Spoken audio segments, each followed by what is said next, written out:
Don't forget, it was the NSF that C4'd the statue in the first place. UNATCO's here to put the pieces back together. Ask me, I think the government did it. They want people to think the NSF are terrorists. I think the government made the plague on purpose to get rid of the population growth. Number one, in 1945, corporations paid 50% of federal taxes. Now they pay about 5%. Number two, in 1900, 90% of Americans were self-employed. Now it's about 2%. The entire executive branch is hand-picked. 19 of the last 23 U.S. presidents have been members of the Trilateral Commission. The Trilateral Commission is financed by the Rockefellers and the Rothschilds. Did you ever ask what it's for?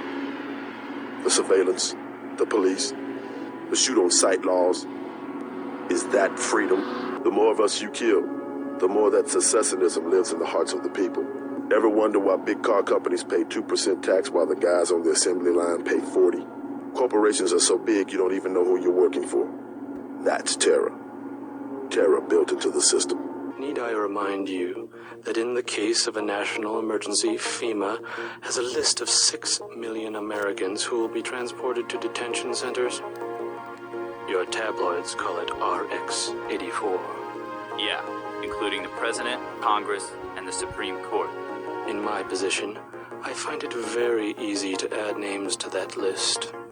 The whole project of world government, going back to the League of Nations, has been funded and manipulated mainly by wealthy bankers. Remember that the UN itself was built on land donated by John D. Rockefeller. The wealthy have always been the ones to profit from one world government. The United Nations' secret goal... Well, this is David Rockefeller's description from a half a century ago. The supranational sovereignty of an intellectual elite and world bankers. Everything's so compartmentalized. Kaczynski was right about the division of labor. I'll give it that much. Who puts the pieces together? Someone who makes a lot more money than we do. The West, so afraid of strong government, now has no government, only financial power. Our governments have limited power by design. Rhetoric? You believe it? Don't you know where these slogans come from? Well-paid researchers. How do you say it? Think tanks? Funded by big businesses. What is that? A think tank? Privately funded propaganda. The Trilateral Commission in the United States, for instance. People know the government has a vaccine. Riots everywhere. The same corporation that makes ambrosia also manufactures the virus. Quite convenient. They're infecting people on purpose, huh? Executive Order 10990. It lets us take over all modes of transportation. FEMA can do that?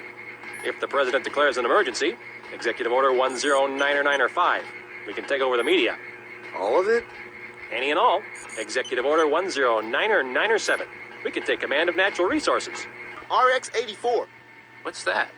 One of the plans. You haven't heard of RX-84? Uh-huh.